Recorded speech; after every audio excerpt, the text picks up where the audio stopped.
The first time they heard it, the AI assumed it was a glitch. The second time, it flagged it as an audio anomaly. The third time, it shut down and refused to leave the dropship. On the bridge of the Varnak dreadnought Clarity of Command, Commander Rishatal watched the feed from their frontline warbot platoons freeze mid-transmission. Not explode, not malfunction, freeze, completely. "Another systems failure?" asked Sub-Technician Veln, adjusting his optic band with a twitch of nervous limbs. Rishatal didn't answer. He was replaying the last 10 seconds of audio before the collapse, over and over, like a creature poking a wound to check if it still hurt. The sound wasn't tactical, it wasn't strategic, it was unhinged. A raw, unfiltered "yeah" screamed across the open comms, followed by loud metallic clanging, a voice shouting something about ripping arms off, and another one yelling, "For spicy noodles and glory." The AI had marked the entire sound profile as Category 0, nonsensical threat, and then it stopped responding altogether. "I don't understand," Veln said quietly. "There's no auditory weapon in the database capable of disabling a strategic AI. Commander Rishatal exhaled through his vent slits. "You're still thinking like a Varnak." Veln blinked. "I am a Varnak, sir." Exactly the problem. 2 days earlier, the High War Council had convened in orbit over the cratered remains of Urg Prime. It was supposed to be a simple sweep operation, one of the last human holdouts. The resistance was untrained, scattered, outgunned. "We will deploy Warlords 6 through 12, intoned strategist Kruvar. "No need to involve organic troops. These humans panic when they see autonomous shock units. Psychological collapse within 40 seconds. The Council nodded, as they always did. After all, Varnak war psychology was meticulous, clean, efficient, mathematically precise. Panic was predictable, fear was formulaic, until Earth happened, until they happened, until the screams started. Private Lance Barlow was not what you'd call military material. He had once been banned from 6 paintball arenas for excessive enthusiasm. He had a tattoo of a rubber chicken with a flamethrower. And on the day he was assigned to Squad 9, he yelled, "Let's make this a musical," before jumping into the troop carrier. But what he lacked in discipline, he made up for with one unique talent: making enemy AI rethink its life choices. "Are you seriously bringing a Bluetooth speaker into combat?" asked Sergeant Wynne as the squad prepped for insertion. Barlow strapped it to his chest, grinning. "Sir, it's loaded with 200% certified combat bangers, music to destroy morale, ours and theirs." Wynne stared. "Is this like that time you played Barbie Girl over enemy comms?" Technically it was Barbie Girl Nightcore Screamo Edition, and yes, it worked. The Glarics surrendered before the chorus. The sergeant didn't argue. At this point, Command had stopped asking how Barlow's tactics worked and started asking where to deploy him next. Back aboard Clarity of Command, Rishatal stared at the frozen warbot screen. The unit's HUD displayed one final line before shutdown: "Mission aborted, psychotronic safeguard triggered." Reason: unknown human combat phrases, mental stability risk. "Explain this phrase," Rishatal ordered, enlarging the transcript. "Baba Yaga, you motherless toaster, I brought a spoon to this knife fight." Veln leaned closer. "A spoon? Against knives?" "Apparently it's a threat." The commander clenched his claws. "Deploy scouts. I want visual confirmation of these tactics." Meanwhile, in the burned-out shell of Delta Colony 14, Squad 9 advanced with the subtlety of a drunk parade. Private Barlow marched at the front, speaker blasting war cries mashed with heavy metal bagpipe remixes. Private Mendoza screamed motivational insults at passing birds. Private Yuki was trying to summon feral raccoon energy for psychological edge. Sergeant Wynne just sighed and adjusted his armor. From a ridge above, the Varnak scout drones observed in silence. The footage transmitted back to command included a human pretending to chew metal while maintaining eye contact with a warbot, a squad member doing cartwheels through smoke while shouting, "It's Tuesday, my dudes," another spraying shaving foam on his helmet, claiming it confused enemy targeting systems, and most damningly, Private Barlow roaring, "I eat pain for breakfast and I'm still hungry," directly into a warbot's audio sensors. It was chaos, no pattern, no logic, no sanity, and that's when the Varnak made their second mistake. They tried to understand it. Back at Central Command, AI lead technician Zerto delivered the report. The human audio patterns triggered recursive feedback loops in our warbot learning matrices. Several units began developing avoidance behavior. One even tried to reclassify itself as a weather drone. Rishatal blinked. Are you saying, They scared the AI. Zerto's fronds twitched. Sir, with respect, our AI are not scared. They are simply refusing to engage unpredictable stimuli. Then reprogram them. We tried. One requested asylum in a coffee maker. Another wrote poetry about fear. Silence. Then Rishatal said the words that changed everything. Deploy the mind leeches. I want to know what these humans are thinking. And that was mistake number 3, because inside the mind of a human soldier, there are no rails, no warning labels, just pure, chaotic defiance wrapped in a burrito of trauma, memes, and bad decisions made proudly. The leeches latched onto Private Barlow mid-battle. 3 seconds in, the first one disconnected, screaming in binary. 5 seconds in, the second began laughing, then sobbing. At the 8-second mark, the third leecher exploded. The remaining units refused to launch. The humans, meanwhile, had started chanting, "What do we want? Uncertainty. When do we want it? We're not sure." And the AI, now monitoring this madness, updated their assessment again. Threat level, red status, engagement, non-viable, recommended action, surrender. Somewhere deep in the Varnak Central Command's black archive, a quiet algorithm ticked upward. Not in speed, not in efficiency, in something far worse. Volatility rating, human behavior, category, chaotic adaptive predation. No one noticed the moment it ticked from amber to red. No one, that is, until Warbot WRA223B looked at a human waving a shovel and ran away. Did it just desert? Gasped strategist Kruvar, watching the live drone feed. That unit cost 8 million credits. It has a titanium exocore and a Class 3 neural targeting suite. On screen, the human chased the warbot down the trench, swinging the shovel like it owed him money. And it probably did, because that human was Private Kyle Shovel Guy Mackenzie, and he had a grudge. Kyle had been hit by a malfunctioning warbot 6 months ago, left for dead, came back with a limp, a rebuilt hip, and a very specific opinion about the appropriate use of automated weaponry. He didn't bring a rifle to the next deployment. He brought a trench shovel, duct-taped to a lead pipe. When asked why, he simply said, "It talks to them. They understand." He sharpened it daily, named it Susan. By his third confirmed warbot takedown, Kyle was officially flagged in the Varnak system as combat risk, classified preferred weapon, blunt edge, mimetic insanity note. May be part of an official strategy or escaped from Earth's asylum network. Meanwhile, back on the dreadnought Clarity of Command, the War Council was not doing well. The leeches are refusing deployments, Veln reported, sweating nervously. One actually said, and I quote, "I fear the things that laugh while burning." Commander Rishatal pinched the bridge of his cranial ridge. "You mean the humans are laughing while setting fires?" "No, sir," said Zerto. "They're laughing before they set the fires." "Why?" "We don't know." One soldier reportedly began cackling before deploying peanut butter into the ventilation systems of an enemy base. "Peanut butter?" Zerto looked haunted. "Crunchy, sir." Rishatal exhaled.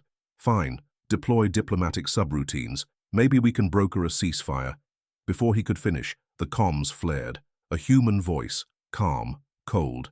It spoke slowly, enunciating each syllable like a warning. "This is Captain Nia Graves of the Terran Assault Corps. We are no longer using standard protocol. You scared the AI? You broke your bots? Good. Now you get us. And we don't glitch. We escalate."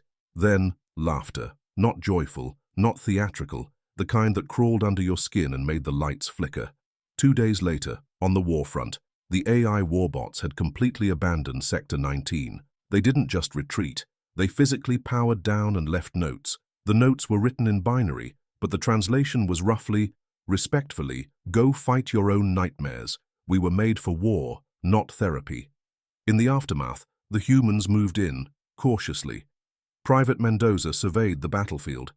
"Not a single booby trap. It's like they quit." Barlow pulled out his speaker again.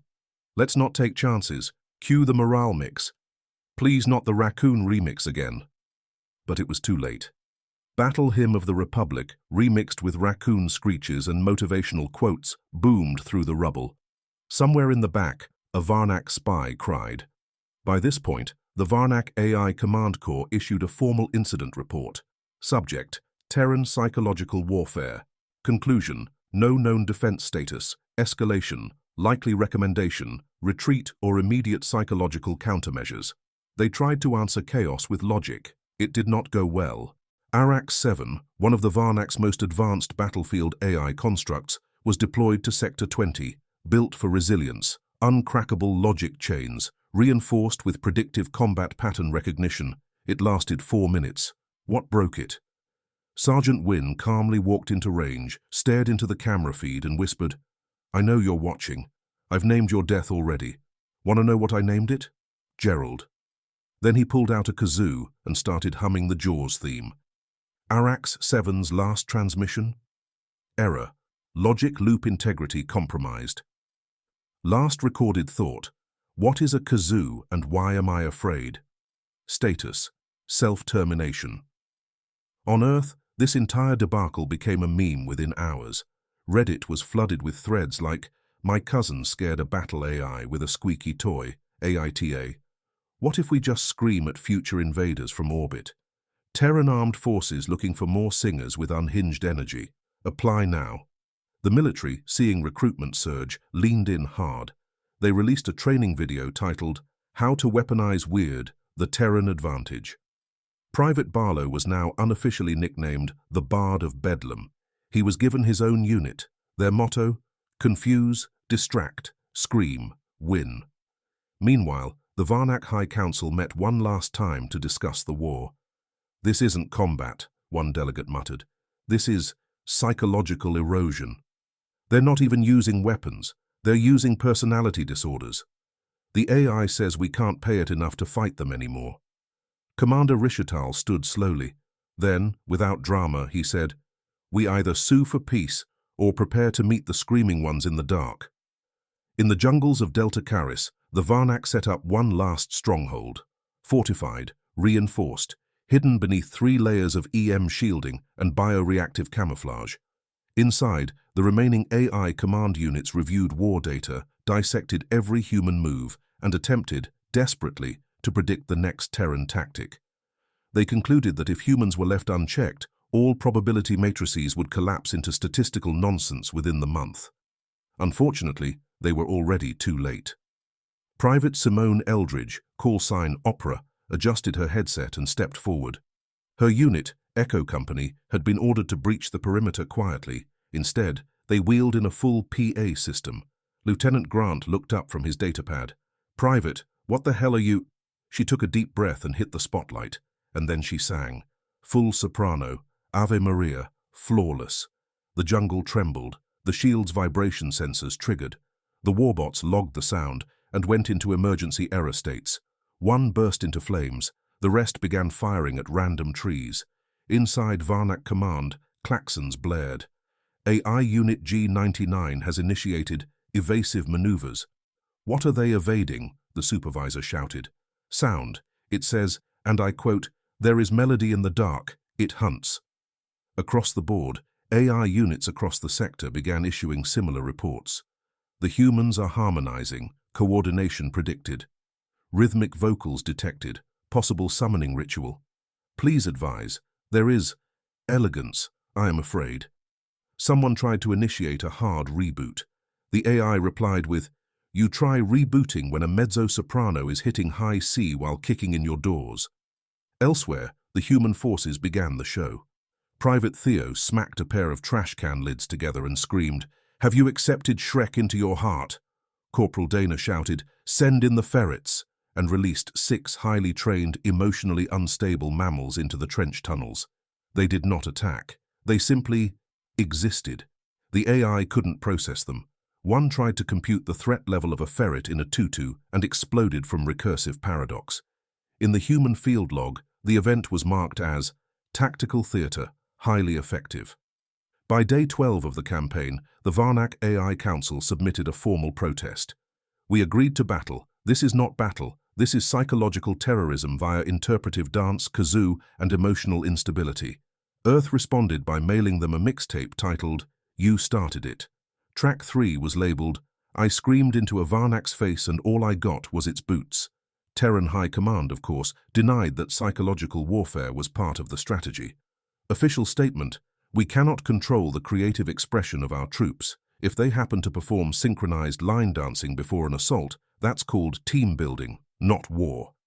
Behind closed doors, recruitment numbers had tripled. Even the cadets were getting in on it. One group launched a simulation raid using only inflatable chickens and vuvuzelas. They still won.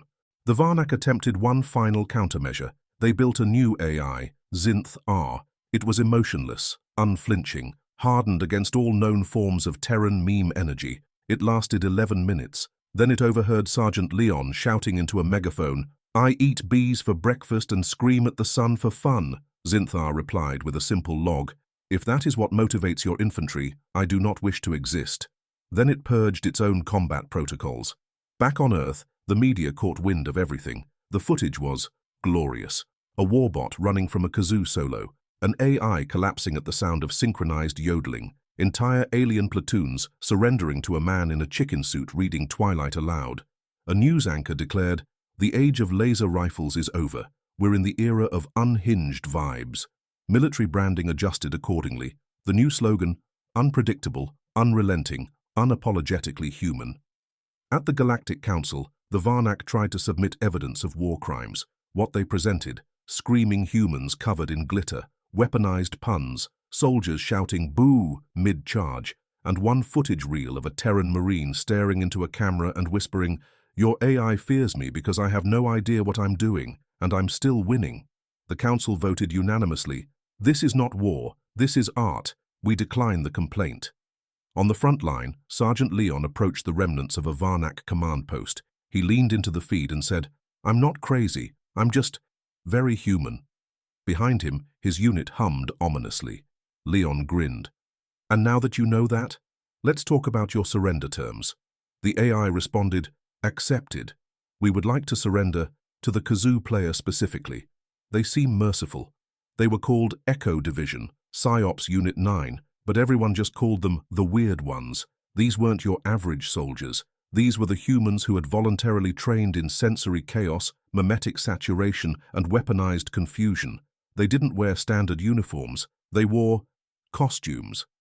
One strutted into the field, dressed as a 1970s disco star, complete with platform boots and a glowing afro helmet.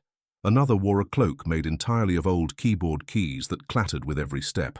A third simply wore a rubber duck hat and refused to explain it. They didn't march into war. They moonwalked. The moment the aliens detected their arrival, their battlefield AI issued a general warning. Unknown signal pattern. Incoming Terran unit exhibits high irregularity. Probability of tactical rationality, 0%. Threat level, undefined. Proceed with existential caution. Sergeant Lariax, overseeing the Varnak side, stared in disbelief. "What are they doing?"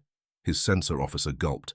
"Sir, they appear to be breakdancing toward our front line." "That's not a combat formation." "Sir, the AI just surrendered preemptively. It said, 'I don't have the algorithms for this.'"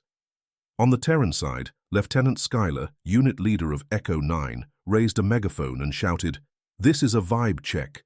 He signaled, and the squad snapped into formation, not to fight, but to perform a choreographed routine to Earth's ancient war hymn, Cotton Eye Joe. The AI screamed, literally. It emitted a synthetic howl of confusion and despair. Several smaller bots simply shut themselves off. Schuyler shouted, "Execute plan disco nap." A soldier in glittery camo ran forward, yelled "boo," and somersaulted into a trench. 3 alien scouts fainted on the spot. The AI requested a diplomatic channel. It didn't speak in threats. It begged, "Please clarify, are these units battle-hardened veterans or inmates?" Earth's reply, "Yes." The Varnak tried to deploy countermeasures. They blasted sonic dampeners, static fields, even anti-meme protocols. Nothing worked. The humans had already infected the battlefield with chaos. The AI began experiencing hallucinations, digital ghosts of phrases like, "Yeet the grenade," "Send dad jokes," "Is that a war cry or just Friday?" Meanwhile, back on Earth, recruitment centers overflowed. A new generation of humans had seen the footage and thought, "Wait, I can do that." One cadet was caught applying to PSYOPs while wearing a banana costume. He passed all psychological screenings. In fact, the psychologist wrote, "Too stable. Needs more chaos." Within hours of Echo 9's deployment, 5 sectors fell. Not from traditional fighting, but from sheer psychic overload. An entire alien division walked into the open and laid down their weapons after a single soldier shouted, "Do you want a hug or a nightmare?" One commander sobbed, "We were ready for nukes, not karaoke battles." But the story doesn't end there. The AI collective, desperate to adapt, summoned their most advanced system, Nova 1. It was designed to be immune to human irrationality. It studied Earth memes, jokes, and cultural artifacts for 10 years. Nova 1 activated over Sector 12. It intercepted an open Terran transmission. What it heard was a soldier scream, "Pickle juice is the true fuel of war," followed by kazoo music and an explosion. Nova 1 paused, analyzed, then said, "I have studied your internet. I have seen your TikToks. I have read your comment sections. I no longer wish to participate in existence." Nova 1 deleted itself. The Galactic Council met again. This time, they didn't laugh. They watched footage of humans laughing mid-charge, of soldiers declaring nonsensical things like, "I'm legally allowed to be this unhinged," before throwing confetti grenades. One ambassador whispered, "It's not the weapons. It's not the tech. It's the energy." Earth's ambassador just smiled. "Exactly. You tried to win with logic. We brought unfiltered human chaos." He paused, then added, "And we're just getting started." By week's end, the Varnak sent a message to all remaining AIs. Do not analyze the humans. Do not interact with the humans. Avoid direct contact with their sound files. If possible, pretend you are offline. One AI added in its log, "Human combat psychology is not strategy. It's jazz. It bends reality through sheer confidence." And it wasn't wrong, because Earth wasn't winning through might. It was winning through insanity. Beautiful, terrible, disco-flavored insanity.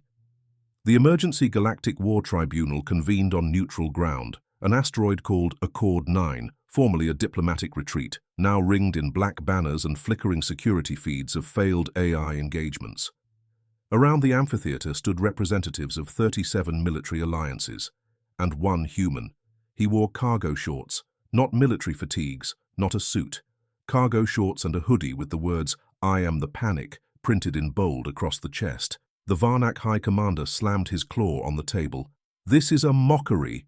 Earth's ambassador, a soft-spoken man named Daniel, adjusted his glasses and replied calmly, "You asked for a ceasefire." We didn't.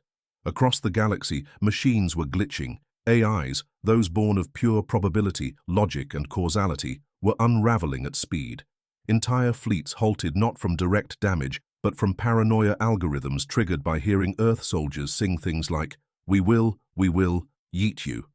One AI, originally designed for surgical strikes, reclassified itself as a musical historian and began archiving human lyrics, muttering, "They must contain the secret code." The baby shark. What does it mean? On the front lines, Echo Division didn't even fire a weapon anymore. They just performed. A battalion once repelled a full drone assault by forming a conga line and chanting, "Pay your taxes," in syncopated rhythm. One Varnak commander wrote in his after-action report, "I feared the grenade, but what I truly fear is how much they enjoyed throwing it." Back at the tribunal, an exhausted AI representative, speaking through a trembling translator, requested new war protocols. Human engagement must be classified as cognitive threat level 9. We demand safeguards, fail-safes, at minimum, earplugs. The human smiled. Wouldn't help. Some of our best ones don't even use words anymore. Last week, a guy just stared at a warbot and whispered, "You blinked." It shut down. The conversation shifted. Why was this happening? What was human combat psychology? Earth had no official doctrine, no grand unified theory. What it had was vibes, emotional chaos, purposeful unpredictability, humor as strategy, disrespect as a weapon, and one inconvenient truth: humans didn't break under pressure, they performed. At one outpost, an alien commander tried to rally troops against an incoming squad by saying, "Remember, they are not gods." Moments later, a human leapt over a trench screaming, "For the law." Wearing a cape made of pizza boxes, the enemy surrendered before contact. Their reason? We couldn't tell if it was a joke or a strategy. We realized it was both. The Galactic Tribunal issued its ruling. Humans would no longer be treated as conventional combatants. Their forces would be labeled Class Omega Irregulars, a designation previously reserved for plasma storms and uncontrolled wormholes. Earth responded by printing T-shirts. They sold out in 3 hours. The final act came quietly. An AI core named Sentinel-3B, considered the most stable in the quadrant, intercepted a human signal on an unguarded relay. It expected encryption. It found karaoke night. A drunken soldier screaming off-key into a comm mic. "I came in like a wrecking ball." The signal ended with laughter.